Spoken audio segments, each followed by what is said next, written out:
What's going on, guys? Part 2 of my Effin Life conversation. Geddy, Alex, from what? A week ago. Wild, right? Like a week and a half ago. All right, part 2. Let's get to it. Bam. So yeah, what are you going to ask me now, Big Shot? Damn. Do you want to talk? You want to talk about stuff? Like, sure. Oh, I got them in England. Oh, nice. Shoots. You're supposed to ask me about my effing book. Oh yeah, your effing book. Yeah. I did get to read his book. You were the first person. I got an early copy. I think Ed wanted to make sure that he got his stories mostly right. I just wanted to make sure you didn't hate me. Yeah, and just to read it. And I got to say that, and I'm not just saying this because you're here. Okay. So I'll do it. But I love the book. I really loved. I mean, obviously, I'm connected to a lot of the stories when we were kids and we were plays, and of course, off the band and all of that. But I found that I was laughing out loud so often reading the book, and I cried, and I was just so focused and mesmerized by some of the stories and the flow of the writing itself. I didn't know you were that talented. You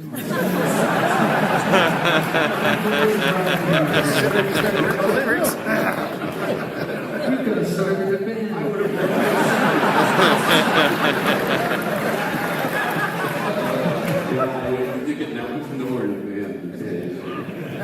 Well, I'm glad you felt that way because it was very important for me, obviously, that you approved of the work because you're all over it. Yeah.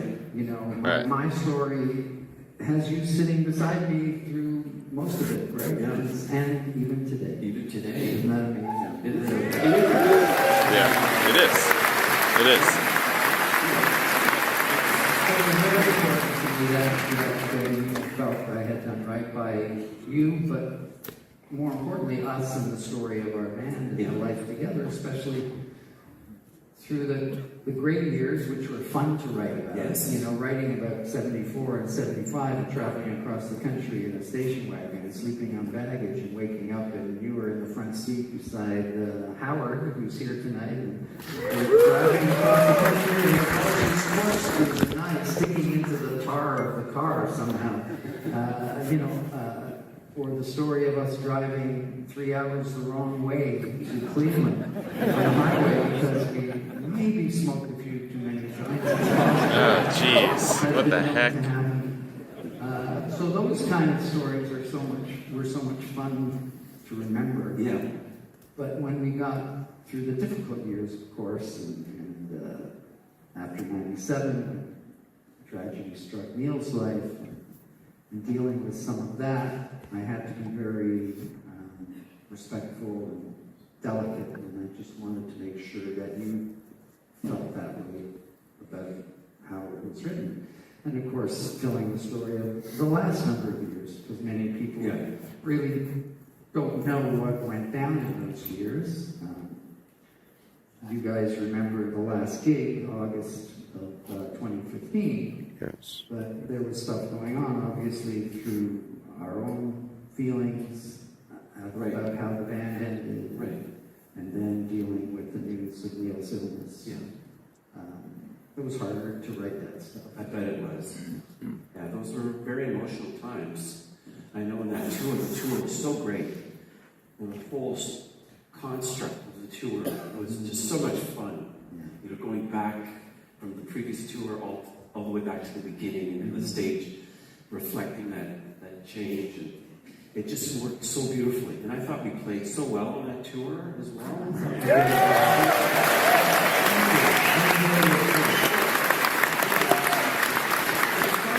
A lot of times, and this happens, I think, with a lot of bands, the audience is so caught up, especially if they're fans, they want to hear the music, they love the whole experience of being there, and they just take it all in, and it's great. And in your mind, on stage, you go, it's one of the worst nights I've ever played. I mean, so many stupid mistakes, you know, you're so critical. Yeah, well, especially you. Yeah. say anything? So this is a good time to really get it out. Just let it out. But I thought on that tour we had more really, really good nights than, those sort of lumpy nights. Yeah. And it was, I know towards the end, it just became sadder that it was coming to a close. And I think if we'd done maybe 20 more dates, something closer to what we were doing previously, it would have been a little more satisfying, but I think we both felt sad.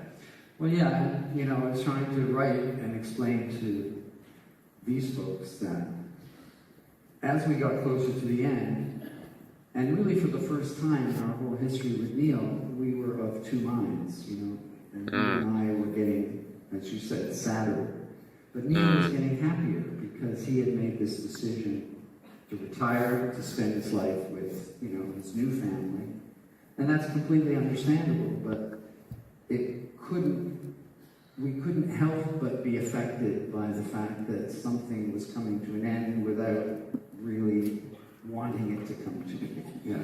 And so the last gig was strange. And that's how a lot of things happen, right? My memory of the last gig was that, we were in a dressing room and it was kind of tough. Right. We knew we might be going out there for the last time, even though we held hope that Neil would change his mind in 2 months, maybe get bored of being home and come back. And his dressing room was like ebullient. It was a party. It was a celebration of a career. So, and then we had this after party, and a lot of our friends were there. But I kind of felt like I was going through the motions at that party. So my emotions were so mixed. I don't know how you felt. Yeah, because you weren't ready. And then we never talked with Neil afterwards. Yeah. And then we just went our separate ways. And I remember the plane ride home the next day was not a joyful plane ride, but partly because we stayed up most of the night drinking. Yeah, I threw up on those shoes too. That's what we just called. Yeah. Ew. There was a lot of wine that night. That was a lot. Anyway, the aftermath of that tour was odd because we were working on the video for our 40, and yet we weren't really communicating with Neil. And I tell the story in the book how I had listened to the drum solo he had chosen, and I was so blown away by it that I just decided, fuck it, I'm going to write it and tell him that. So I wrote him this email and said, hey man, I don't know how it's going for you there, but we're working on this film, and I wanted to know which night you used for the drum solo because it was so perfect. He really hit it out of the park. And then he just opened up. He wrote me back and just opened up about, his frustrations, about how he thought he had built this great drum solo, but nobody had ever told him that. And I thought that was such an odd thing that he still needed reassurance from you and I, even though he just took it for granted that he's fucking Neil Peart. And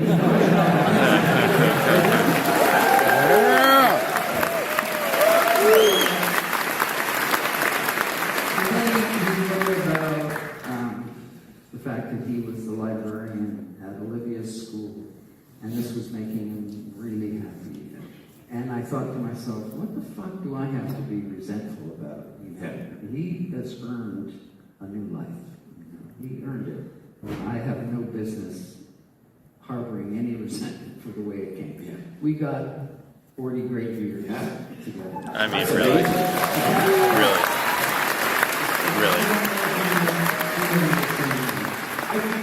I think you felt a little more strongly about it. I think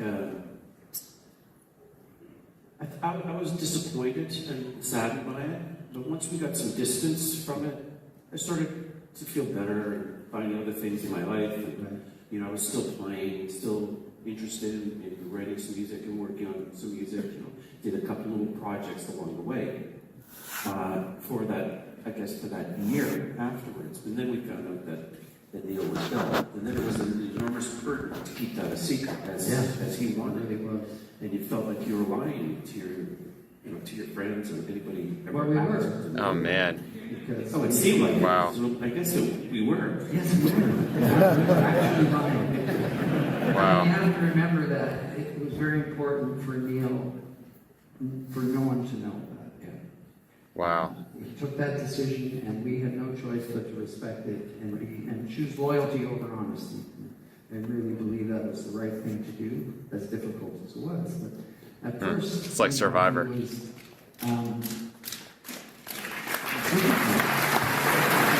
I didn't know what that was. It sounded a little bit weird. Didn't exactly sound like clapping at first. Given 18 months at best. Oh man. And yet he was such a bull, such a strong guy that he lasted 3.5 years. So who would have expected Wow. carried on with that charade for 3.5 years? And That's after a crazy. while, it became hard. It became Yeah. difficult. So when Yeah, I bet. he did pass, which was terrible. And shortly afterwards, we came home, and I was left with these feelings of grief that were mixed with all kinds of emotions. And that's when the pandemic hit, and suddenly we were locked down, and I was very aware of my mom, for example, who was really struggling with dementia. And so I was in a real funk. And I don't know how you were during that early part of the pandemic, but for me, it eventually drove me to write and to look into my past and try to write this book after being spurred on by Daniel.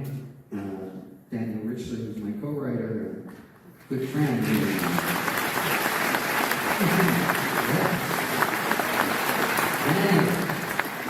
And he started writing me short stories about his dad, of course, the great Mordecai Richler. He would write a short note and he would say, "Why don't you write a memory note? Write it back to me."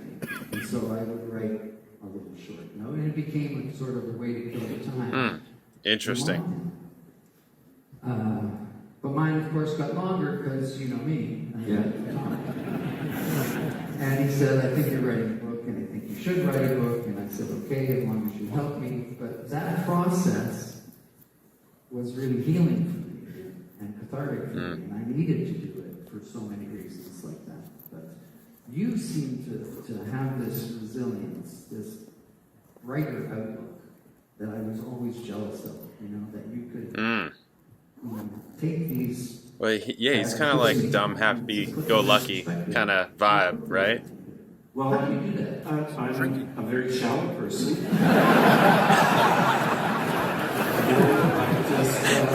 I move on, You're shallow and actually I have no idea. That's the one. Yes, that's me completely. This is why we always worked so well together, because you are that guy who's very methodical. You've got to do everything. You've got to know everything that's wrong before you know that it's right, and you go through a process. And I'm the opposite of that. Not that I lose interest, I just get impatient, and I want to get up and on. And that's why we work well together. Right? You corral me when I'm like that. All the good stuff comes out very, very quickly, and then I'm sort of... Yeah, well, this gentleman is a spontaneous genius. I mean, I don't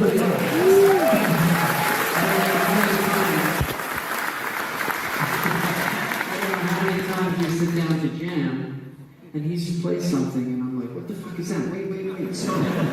That was amazing." And I go, "What?" Yeah. That's why you record everything. Everything. 8 notes in a row were a brilliant cluster. And I go, "Oh, okay." And if I hadn't recorded it and played it back for you, so it you was could gone. relearn it, it would be... Yeah. It's gone. That's right. You have to. Yeah, really though. You have to record everything. Creative, and it comes out in wonderful bursts. And I've been fortunate enough to sit beside you with a tape recorder all these years, and to grab those bursts. Good. And then my job is to try to add my 2 cents and harness it, and then off we go. I think it's worked out pretty well for us. What's the word? Curate. He's a curator. Thanks a lot for coming on my show. It's very important. You're welcome. Yeah. How much you pay me?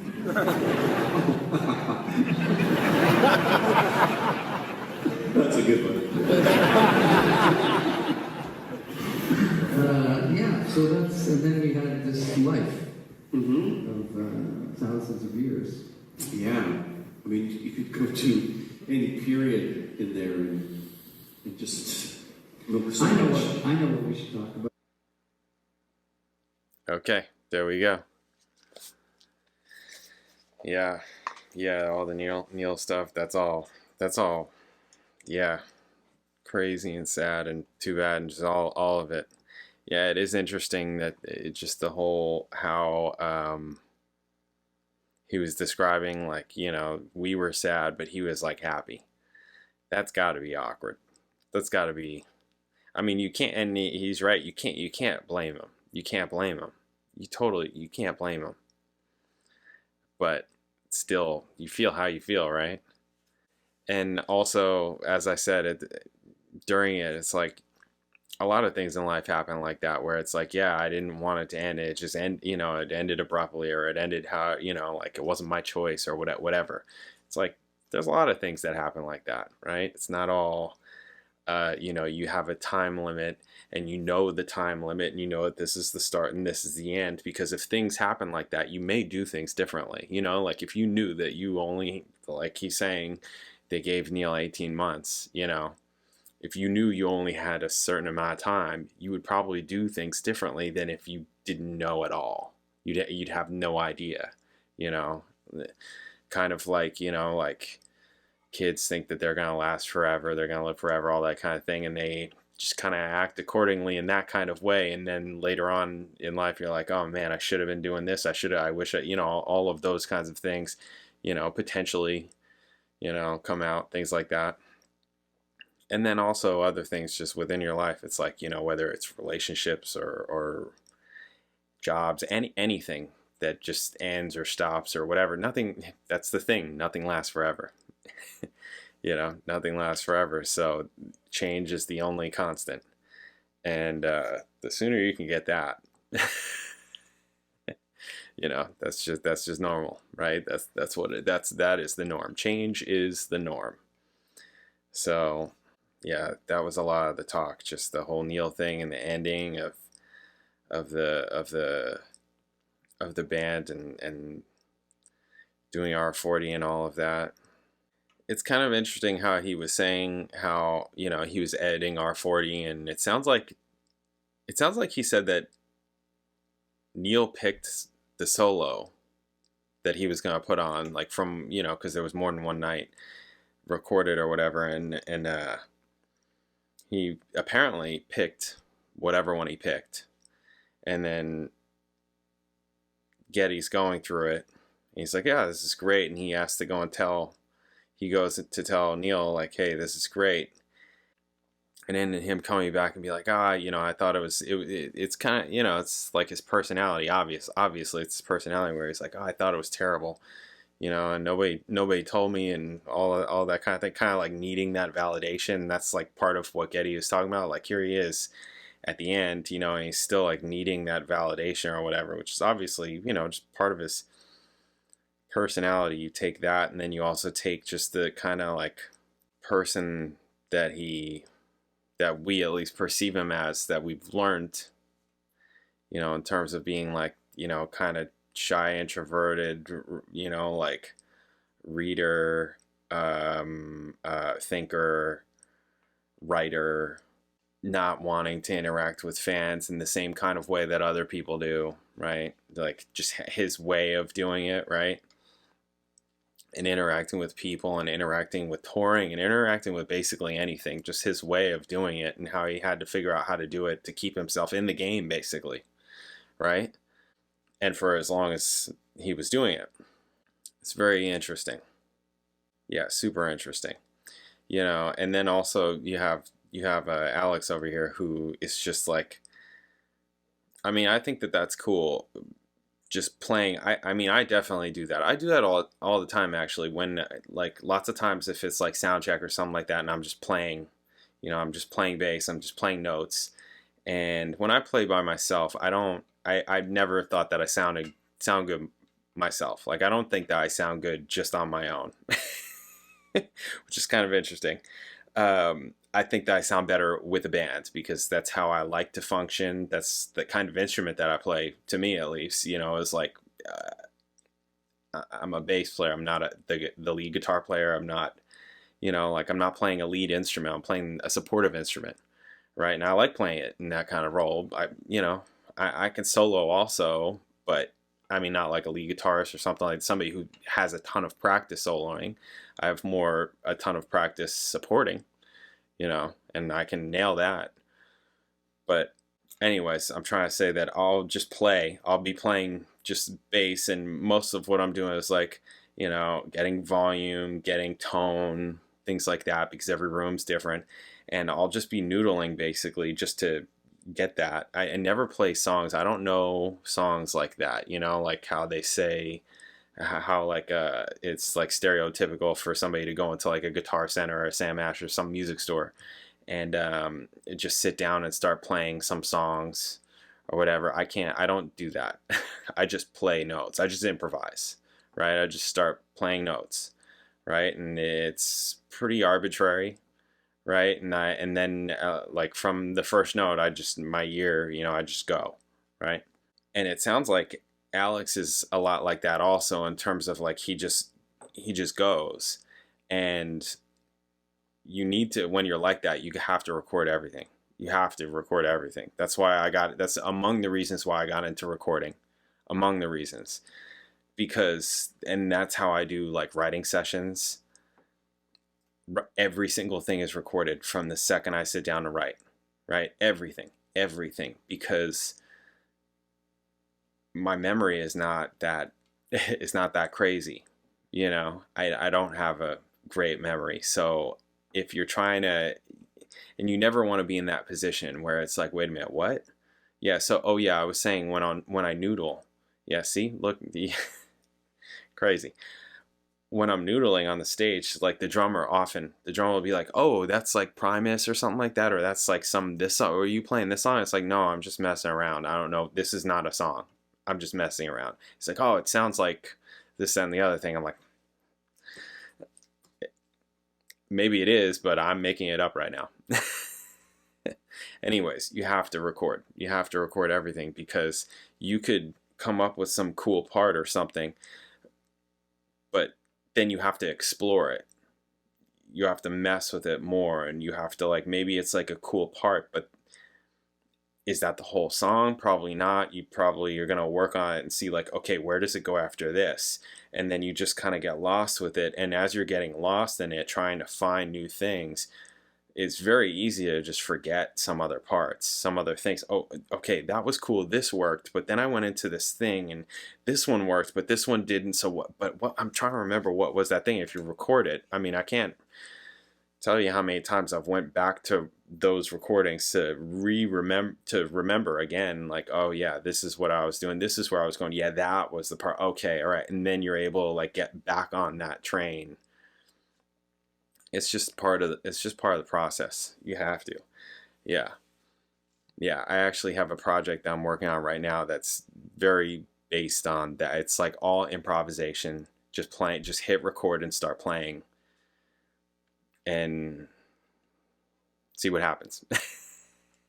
all improvised, one takes kind of thing.